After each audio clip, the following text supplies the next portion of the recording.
అక్కినేని నాగేశ్వరరావు నట వారసుడిగా తెలుగు సినీ ఇండస్ట్రీలో అడుగుపెట్టిన నాగార్జున ఆ తర్వాత మాస్ అండ్ క్లాస్ హీరోగా తనకంటూ ప్రత్యేక గుర్తింపు తెచ్చుకున్నారు నాగార్జున.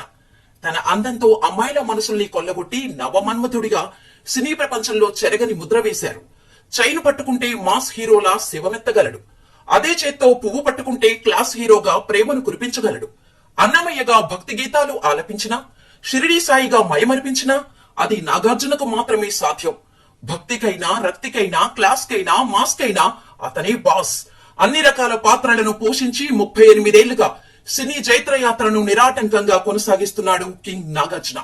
ఇక ఈయన హీరోగా నటించిన ఫస్ట్ మూవీ విక్రమ్ మూవీ విడుదలై 38 ఏళ్లు పూర్తి చేసుకుంది. అయితే ఈ సమయంలో చాలా మంది నాగార్జున పర్సనాలిటీ హీరోగా పనికిరాడు అన్నారు.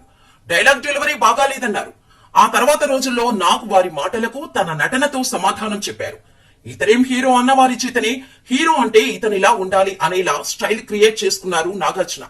కెరీర్ తొలి నాళ్లలో తండ్రి ఏఎన్ఆర్ లా నాగార్జున ట్రాజడీ కింగ్ గా పేరు గడించాడు. అలనాటి దేవదాసును గుర్తుకు తెచ్చేలా దాసరి డైరెక్షన్ లో వచ్చిన మజ్ను నాగార్జునకు మంచి పేరే తీసుకొచ్చింది. ప్రేమ కథాంశంతో తెరకెక్కిన మజ్ను నా కెరీర్ కు బ్రేక్ ఇచ్చింది. నాగార్జునకు యువతలో మరీ ముఖ్యంగా అమ్మాయిల్లో క్రేజ్ తెచ్చిన మూవీ గీతాంజలి. మణిరత్నం తెలుగులో డైరెక్ట్ గా తీసిన ఒకే ఒక్క మూవీ గీతాంజలి కావటం విశేషం. ఈ సినిమా టెక్నికల్ గా తెలుగులో ఒక వండర్ క్రియేట్ చేసింది. ఇందులో నాగార్జున పండించిన నటన అన్ని వర్గాల ప్రేక్షకుల్ని కట్టిపడేసింది. మణిదర్శక ప్రతిభకు నాగార్జున నటన మిళితమై వెండితెరపై ఓ అజరామర దృశ్య కావ్యంగా ఆవిష్కృతమైంది. ఈ మూవీ జాతీయ స్థాయిలో ఉత్తమ ప్రాంతీయ చిత్రంగా ఎంపికైంది. ఇక తెలుగు ఫిల్మ్ ఇండస్ట్రీ గురించి చెబితే శివ ముందు, శివ తర్వాత అనేంతలా ల్యాండ్ మార్క్ క్రియేట్ చేసింది. శివ మూవీ అప్పటి వరకు తెలుగు సినిమాలలో రొటీన్ గా వచ్చే హీరోయిజం, ఫైట్స్ వంటి వాటిని చెక్ చెప్పింది. సరికొత్త స్క్రీన్ ప్లేను తెలుగు ఆడియన్స్ కి పరిచయం చేసింది. సెంటిమెంట్, యాక్షన్, హింస అన్నీ కలగలిసిన ఈ ఫిలిం నాగార్జునను స్టార్ హీరోగా నిలబెట్టింది. రామ్ గోపాల్ వర్మ డైరెక్షన్ లో వచ్చిన ఈ చిత్రం నా కెరీర్ లోనే కాకుండా హోల్ తెలుగు సినిమా ఇండస్ట్రీలో బిగ్గెస్ట్ హిట్ గా నిలిచింది. నాగార్జున నట ప్రస్థానం విక్రమ్ సినిమాతో మొదలైంది. 1986లో వచ్చిన ఈ సినిమా స్టార్ హీరోగా నిలబెట్టింది. నాగార్జునను హీరోగా చేసింది. 1983లో వచ్చిన హిందీ చిత్రం హీరోకి ఇది రీమేక్. హీరో సినిమాలో జాకీ ష్రాఫ్, మీనాక్షి శేషాద్రి జంటగా నటించారు. ఈ రొమాంటిక్ యాక్షన్ డ్రామాను తెలుగులో సీనియర్ డైరెక్టర్ వి సత్యానంద్ సంభాషణలు సమకూర్చారు. ఇందులో నాగుకు జంటగా శోభన నటించగా సత్యనారాయణ, కన్నడ ప్రభాకర్, చంద్రమోహన్, సుధాకర్, కాంతారావు, అన్నపూర్ణ, రమాప్రభ, రాజలక్ష్మి, పుష్పలత ఇతర ముఖ్య పాత్రలో దర్శనమిచ్చారు. అనురాధ ఓ ప్రత్యేక గీతంలో ఎంటర్టైన్ చేశారు. చక్రవర్తి సంగీతం అందించిన ఈ చిత్రానికి వేటూరి సుందరరామూర్తి సాహిత్యం అందించారు. కొండ కోణంలో డింగ్ డాంగ్, ఓ కాలమా, నీవే రాగం, నీ ప్రేమ నా ప్రాణం అంటూ మొదలయ్యే పాటలన్నీ ఆకట్టుకున్నాయి. అయితే నాగార్జునను మొదట హీరో చేయాలని ఏఎన్ఆర్ అనుకోలేదట. ఆయన చేత బిజినెస్ పెట్టించాలని ప్లాన్ చేశాడట. అందుకోసం ఇంజనీరింగ్, ఎంబీఏ చేయించడానికి అక్కినేని నాగేశ్వరరావు ప్లాన్ చేశారు. అయితే అనుకోని పరిణామాలు చోటు చేసుకున్నాయి. అది తనకే ఆశ్చర్యపరిచిందన్నారు ఏఎన్ఆర్. నాగార్జున గురించి ఏఎన్ఆర్ చెప్పిన విషయాలకు సంబంధించి ఏఎన్ఆర్ ఏం చెప్పాడనేది తెలుసుకుందాం. ఏఎన్ఆర్ గతంలో జయప్రద యాంకర్ గా చేసిన ఓ టాక్ షోలో పాల్గొన్నారు. అందులో నాగార్జున ప్రస్తావన వచ్చింది. ఇందులో ఆయన మాట్లాడుతూ, నాగార్జున హీరో అవుతాడని నేను అనుకోలేదు. అమెరికాలోని కొలంబియాతో పాటు మరో యూనివర్సిటీలో ఇంజనీరింగ్, ఎంబీఏ కలిసి ఉన్న ఓ కోర్సులో అడ్మిషన్ వేయించాను. బిజినెస్ కోర్స్ చేస్తే ఇండస్ట్రీ పెట్టడానికి ఉపయోగపడుతుందని, తాను ఇక్కడ ఓ పరిశ్రమ పెట్టాలనే ఆలోచనతో నేను ఉన్నాను. దీంతో స్టడీ అయిపోయాక ఏడాదికి పెళ్లి చేశాను. అయితే ఏ బిజినెస్ పెడతావు, ఎలాంటి ఇండస్ట్రీ పెడతావు, ఏం చేయాలని ఉందని అడిగితే అప్పుడు నాగార్జున అసలు విషయం బయట పెట్టాడట. నాకు సినిమాల్లో యాక్ట్ చేయాలనుంది అని చెప్పాడట. సినిమాల్లో చేయాలంటే నాటకాల అనుభవం లేదు, యాక్టింగ్ కోర్సు లేదు, ఏదీ లేదు అని అనుకున్నారట. ఖచ్చితంగా తాను నటించాలనుకుంటున్నట్టు చెప్పడంతో డైలాగ్ డెలివరీ, అలాగే కరాటే నేర్పించారట. 6-7 మాసాలు బాంబేలో ఓ లేడీ వద్ద యాక్టింగ్ కు సంబంధించిన క్రాష్ కోర్స్ నేర్పించాడట. ఆ తర్వాత విక్రమ్ సినిమాతో సినిమాల్లోకి తీసుకొచ్చినట్టు చెప్పారు ఏఎన్ఆర్. దీంతో నాగార్జున 1986 మే 23న విక్రమ్ చిత్రంతో హీరోగా టాలీవుడ్ కు పరిచయం అయ్యారు. అయితే నాగార్జున విక్రమ్ సినిమాతో హీరోగా ఎంట్రీ ఇవ్వడానికి కూడా పెద్ద కథే ఉంది. అన్నపూర్ణ స్టూడియోస్ బ్యానర్ లో సూపర్ స్టార్ కృష్ణ హీరోగా, నాగేశ్వరరావు నిర్మాతగా ఒక సినిమా అనుకున్నారు. ఆ సినిమాలో కృష్ణ నటిస్తానని ముందుగా హామీ ఇచ్చారు. అయితే ఆ టైంలో కృష్ణ ఏడాదికి 10కి పైగా సినిమాలు చేస్తూ చాలా బిజీగా ఉండేవారు. ఈ క్రమంలోనే ఏఎన్ఆర్ బ్యానర్ లో చేయాల్సిన సినిమాను మరుసటి ఏడాది చేస్తానని పెండింగ్ పెట్టారట. ఏఎన్ఆర్ కు కోపం రావడంతో వెంటనే నాగార్జునను హీరోని చేయాలని అనుకున్నారు. మధుసూదన్ రావు దర్శకత్వంలో విక్రమ్ సినిమాతో నాగార్జునని హీరోని చేసేశారు. ఆ సినిమా హిట్ అయ్యాక వరుసగా నాగార్జున సినిమాలు చేసుకుంటూ వచ్చారు. ఇక తండ్రి నట వారసత్వాన్ని కంటిన్యూ చేయాలని అనుకున్న నాగార్జున సినిమాలపై ఆసక్తి పెంచుకొని స్టార్ హీరో అయ్యారు. అక్కడి నుంచి ఆయన వెనక తిరిగి చూసుకోలేదు. అలా కృష్ణ ఏఎన్ఆర్ కు చేయాల్సిన సినిమా వాయిదా వేయడంతో వెంటనే తన కొడుకుని హీరోని చేసి అనుకోకుండా స్టార్ హీరోని చేసి సక్సెస్ అయ్యారు ఏఎన్ఆర్. ఈ విక్రమ్ సినిమా రిలీజ్ కాకముందే నాగార్జున మీద అభిమానంతో 200 సినీ సంఘాలు ఏర్పడ్డాయి. అంతేకాదు ఈ సినిమా రిలీజ్ అయిన తర్వాత టికెట్స్ దొరక్క సినిమా టికెట్స్ ని వేలం కూడా వేశారు. సో నాగార్జున సినిమాల్లోకి రావటం వెనుక, హీరో కావటం వెనుక ఇంతటి స్టోరీ జరిగింది. అయితే నాగుని హీరో చేసే ఉద్దేశం నాగేశ్వరరావుకు లేకపోవటం వల్లే ముందుగానే పెళ్లి చేసినట్టు తెలుస్తుంది. నాగు ప్రముఖ నిర్మాత దగ్గుపాటి రామానాయుడు కూతురు లక్ష్మిని 1984లో వివాహం చేసుకున్న విషయం తెలిసిందే. అయితే 1986లో నాగ చైతన్య జన్మించారు. ఆ సమయంలోనే నాగు హీరోగా ఎంట్రీ ఇచ్చాడు. అయితే నాగార్జున సినిమాలోకి వెళ్లడం లక్ష్మికి ఇష్టం లేదని, అందుకే ఇద్దరు విడిపోయినట్టు చెబుతారు. ఆ తర్వాత 1990లో ఇద్దరు విడాకులు తీసుకున్నారు. ఆ తర్వాత నాగార్జున హీరోయిన్ అమల ప్రేమలో పడ్డారు. ఇద్దరు కలిసి సినిమాలు చేశారు. ఈ క్రమంలో పరిచయం, ప్రేమ, పెళ్లి వరకు వెళ్ళింది. అయితే అమలను పెళ్లి చేసుకోవడం ఏఎన్ఆర్ కు కూడా ఇష్టం లేదనే ప్రచారం అయితే జరిగింది. హీరో అవ్వకముందే అమెరికాలో ఫేమస్ అయిన వెంకటేష్ కృష్ణ గారి నిర్ణయంతో హీరోగా ఛాన్స్. ఆ సీన్ కోసం భయపడిన వెంకటేష్ ఫ్యామిలీ సినిమాతో మనసులు పిండేసే హీరో, కామెడీ యాక్షన్ తో నవ్వించే కథానాయకుడు. జోనర్ ఏదైనా హిట్ మాత్రం పక్కా. అందుకే విజయాన్ని ఆయన ఇంటి పేరుగా మార్చారు. ఎవరా అని ఆలోచిస్తున్నారా? మన విక్టరీ వెంకటేష్ గారి గురించి ఇదంతా.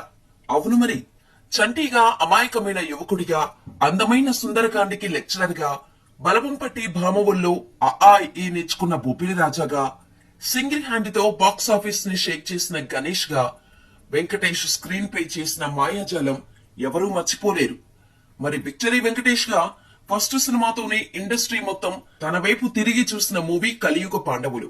అసలు వెంకటేష్ హీరో ఏంటి అనుకున్న వాళ్లే ఆయన తప్ప ఆ సినిమాను ఎవరూ చేయలేరు అన్నంతగా వెంకటేష్ నటించారు.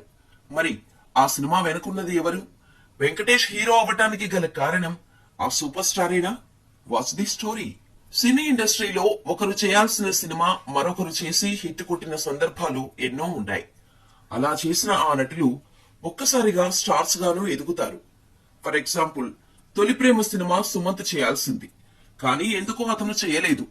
ఆ తర్వాత అదే సినిమాను పవన్ కళ్యాణ్ చేశారు. అది చాలా చాలా పెద్ద హిట్.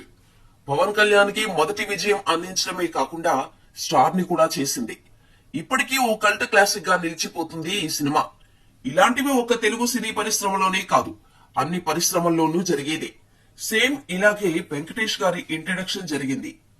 స్టార్ ప్రొడ్యూసర్ తో ఒకరైన డి రామానాయుడు సూపర్ స్టార్ కృష్ణతో సినిమా చేయాల్సి ఉంది. అందుకు ముందుగానే కృష్ణ గారు రామానాయుడికి డేట్స్ కూడా అడ్జస్ట్ చేసి ఇచ్చారు. మూస పద్ధతిలో కాకుండా డిఫరెంట్ కాన్సెప్ట్ ఉండాలని పరుచూరి బ్రదర్స్ తో కథను రాయించారు. సినిమాకు డైరెక్టర్ గా కె రాఘవేంద్రరావును అనుకున్నారు. కథ, నటులు, డైరెక్టర్ సిద్ధమవటంతో సినిమా షూటింగ్ స్పాట్స్ కూడా ఎక్కడెక్కడ ఏ షాట్స్ చేయాలో మొత్తం ప్లాన్ వేసేసుకున్నారు. ఇక షూటింగ్ స్టార్ట్ చేసేద్దాం, ఓపెనింగ్ సీన్స్ మీతోనే అని కృష్ణ గారు టైం అండ్ డేట్, ప్లేస్ చెప్పారు. ప్రొడక్షన్ కారు పంపించమంటారా అని కూడా అడిగారు ప్రొడ్యూసర్ రామానాయుడు. నా కారులో నేను వచ్చేస్తానే కానీ సినిమాలో చిన్న కరెక్షన్ చేయాలయ్యా అని కృష్ణ గారు అడిగారు రామానాయుడిని. కథలో ఏమైనా కరెక్షన్స్ ఏమో అనుకుని ఏంటి చెప్పండి అన్నారు రామానాయుడు. ఈ సినిమాని మరో ప్రొడ్యూసర్ ఏఎస్ఆర్ ఆంజనేయులు కూడా నిర్మిస్తారు అని చెప్పారు కృష్ణ గారు.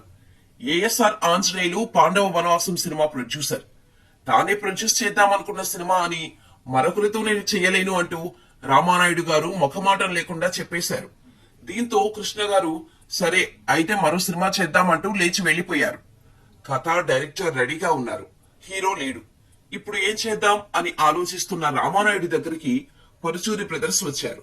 ఏం చేద్దాం అనుకుంటున్నారు అని అడిగారు. అదే నేను కూడా ఆలోచిస్తున్నా అని అన్నారు రామానాయుడు. ఇక ముగ్గురు కలిసి డైరెక్టర్ దగ్గరికి వెళ్లి పోనీ హీరోగా కొత్త వారిని పెట్టి తీద్దామా అని అన్నారు. మంచి ఐడియానే అని చెప్పడంతో రామానాయుడు వెంటనే అమెరికాలో ఉంటున్న చిన్న కొడుకు వెంకటేష్ కి ఫోన్ చేసి ఏం చేస్తున్నావ్ అని అడిగారు. ఎంబీఏ పూర్తయిపోయింది, థియేటర్లో చేరాను అని చెప్పారు వెంకటేష్. మరి సినిమాలంటే ఇంట్రెస్ట్ ఉందా అని అడిగారు. చేస్తాను అని వెంకటేష్ గారు ఎస్ చెప్పగానే రామానాయుడు గారు ఇండియా వచ్చాయి అయితే అని చెప్పి పెట్టేశారు. ఇక ఆ మరుసటి రోజే ఫ్లైట్ ఎక్కి భారత్ కి వచ్చేశారు వెంకటేష్. స్క్రీన్ టెస్ట్ లేకుండానే వెంకటేష్ హీరోగా సినిమా మొదలు పెట్టేశారు. ఆ సినిమానే కలియుగ పాండవులు. అలా కృష్ణ చేయాల్సిన సినిమాలో అనుకోకుండా హీరోగా మారి వెంకటేష్ నటించారు. రామానాయుడు గారి ఇద్దరు అబ్బాయిలు కాగా పెద్దబ్బాయి సురేష్ బాబు, చిన్నబ్బాయి వెంకటేష్. అయితే సురేష్ బాబును హీరోగా తీసుకొద్దామని రామానాయుడు అనుకున్నారు. కానీ ఆయనకు సినిమాలో హీరోగా పెద్దగా కలిసి రాలేదు. ఇక వెంకటేష్ ప్రేమ్ నగర్ లో చిన్నప్పటి సత్యనారాయణ గారి పాత్ర వేశారు. ఆ తర్వాత హిందీలో Amitabh Hema Malini super hit movie అయిన బందిష్ లో కాలేజ్ స్టూడెంట్ గాను తెరపై మెరిశారు. అయితే పై చదువుల కోసం అమెరికా వెళ్లి ఎంబీఏ కోర్సులో జాయిన్ అయ్యారు వెంకటేష్. అక్కడే ఫ్రెండ్స్ తో కలిసి చిన్న చిన్న వీడియోస్ లో యాక్ట్ చేసేవారు. అప్పట్లో వెంకటేష్ గారి లుక్స్ అండ్ స్టైల్ అమెరికన్స్ కి బాగా నచ్చేయటంతో వెంకటేష్ ని మోడలింగ్ చేయమని అడిగేవారు. అలా సరదాగా మోడలింగ్ కూడా చేశారు వెంకటేష్. ఆయన మోడలింగ్ చేసినవి అక్కడున్న టీవీ మ్యాగజైన్స్ లో కూడా వచ్చేవి. ఏదో సరదాగా యాక్టింగ్ మొదలు పెట్టిన వెంకటేష్ తానెప్పుడూ హీరోగా యాక్ట్ చేస్తానని అనుకోలేదు. సెలవుల కోసం ఇండియాకి వచ్చినప్పుడు ఈ మ్యాగజైన్స్ లో వెంకటేష్ ని చూసి హీరో అవ్వాలని ఉంటే చెప్పు అని రామానాయుడు గారు అడిగితే నవ్వేసి వెళ్లిపోయేవారే తప్ప ఏం సమాధానం చెప్పేవారు కాదు వెంకటేష్. కానీ ఎట్టకేలకు తండ్రి ప్రొడ్యూసర్ గా స్టార్ డైరెక్టర్ రాఘవేంద్రరావు గారితో ఫస్ట్ మూవీలో హీరోగా ఛాన్స్ కొట్టేశారు. ఇక కలియుగ పాండవులు సినిమా షూటింగ్ కంప్లీట్ చేసుకుని పోస్ట్ ప్రొడక్షన్ వర్క్ అయిపోయి గుమ్మడికాయ కొట్టేశారు. ఇక సినిమాను రిలీజ్ చేయడానికి పోస్టర్లు సిద్ధం చేశారు. పోస్టర్స్ లో వెంకటేష్ ను చూసి అందరూ పెదవి విరిచారు. ఇతను హీరోనా అని కామెంట్స్ మొదలు పెట్టాయి. అయినా సరే ఎక్కడా తగ్గకుండా సినిమాని 1986 ఆగస్టు 14న రిలీజ్ చేయించారు రామానాయుడు. ఫస్ట్ షో అవగానే సూపర్ హిట్ టాక్ వచ్చేసింది. ఇటువంటి కథని ఇప్పటి వరకు ఎవరూ టచ్ చేయలేదంటూ అటు మాస్ క్లాస్ ఆడియన్స్ చెప్పటం, మౌత్ పబ్లిసిటీతోనే సినిమాకు మంచి క్రేజ్ వచ్చేసింది. ఇక ఈ సినిమాలో వెంకటేష్ నటనకు గాను నంది అవార్డు కూడా వచ్చింది. ఈ సినిమాలో వెంకటేష్ సరసన యాక్ట్ చేసిన ఖుష్బుకి తెలుగులో ఫస్ట్ మూవీ ఇదే. చక్రవర్తి సంగీతం అందించిన ఈ మూవీ మ్యూజికల్ గాను ఆడియన్స్ ని ఆకట్టుకుంది. సినిమా షూటింగ్ టైంలో రాఘవేంద్రరావు ఎన్నో ప్రత్యేక జాగ్రత్తలు తీసుకున్నారు. కలియుగ పాండవులు సినిమాలో వెంకటేష్ రోల్ ని మొదట నెగటివ్ షేడ్స్ లో చూపించి ఆ తర్వాత మార్పు వచ్చిన హీరో పాత్రను చూపించారు. దీంతో ఆడియన్స్ బాగా కనెక్ట్ అయ్యారని చెప్పారు. ఇక ఈ మూవీలోని క్లైమాక్స్ సీన్ లో హీరోని, హీరో ఫ్రెండ్స్ ని రాబందులతో పొడుస్తారు. డమ్మీ పక్షులను పెడితే అంత నేచురల్ గా ఉండదని ఫైట్ మాస్టర్ విజయన్ ఈ సీన్ కోసం నిజమైన రాబందులను తీసుకొచ్చారు. రాబందులు వెంకటేష్ మెడపై పొడుస్తున్నట్టు కనిపించడానికి వెంకటేష్ వెనక వైపు చెక్కముక్క పెట్టి ఆ చెక్కముక్కకు మాంసం గుచ్చారు. అయితే ఈ సీన్ షూటింగ్ సమయంలో అక్కడ ఉన్న రాబందులు నిజమైన రాబందులు కావటంతో తనను నిజంగా ఎక్కడ పొడి చేస్తాయేమో అని వెంకటేష్ భయపడ్డారట. కానీ ఆ భయం ముఖంలో కనిపించకుండా బాగా మేనేజ్ చేశారు. ఈ సినిమాలో ఓ సీన్ లో వి ఫర్ విక్టరీ అన్నది పాత సామెత, విజయ్ ఫర్ విక్టరీ అన్నది నేను సృష్టించిన సామెత అని వెంకటేష్ డైలాగ్ చెబుతారు. ఫస్ట్ మూవీలో గట్టిగా వినిపించిన ఆ డైలాగే సినిమా తర్వాత తన ఇంటి పేరుగా మారిపోయింది. కలియుగ పాండవులు సినిమా వచ్చి దాదాపు 40 ఏళ్ళు అవుతున్నా స్టిల్ ఇప్పటికీ స్టార్ హీరోగా సక్సెస్ఫుల్ యాక్టర్ గా వెంకటేష్ జర్నీ కొనసాగుతోంది. రీసెంట్ గా వచ్చిన సంక్రాంతికి వస్తున్నాం సినిమాతో మరోసారి బ్లాక్ బస్టర్ కొట్టారు వెంకటేష్. క్లాస్ మాస్ ఆడియన్స్ ని కాకుండా లేడీ ఫ్యాన్ ఫాలోయింగ్ ను కూడా బాగా పెంచుకున్నారు వెంకటేష్. ఈయన సినిమా వస్తుందంటే ఇంటిల్లపాది కూర్చొని సినిమా చూడొచ్చు అని ధీమా వచ్చేసింది. మరి వెంకటేష్ గారి సినిమాలో మీకు ఇష్టమైన సినిమా ఏంటో మాకు కామెంట్ చేసేయండి.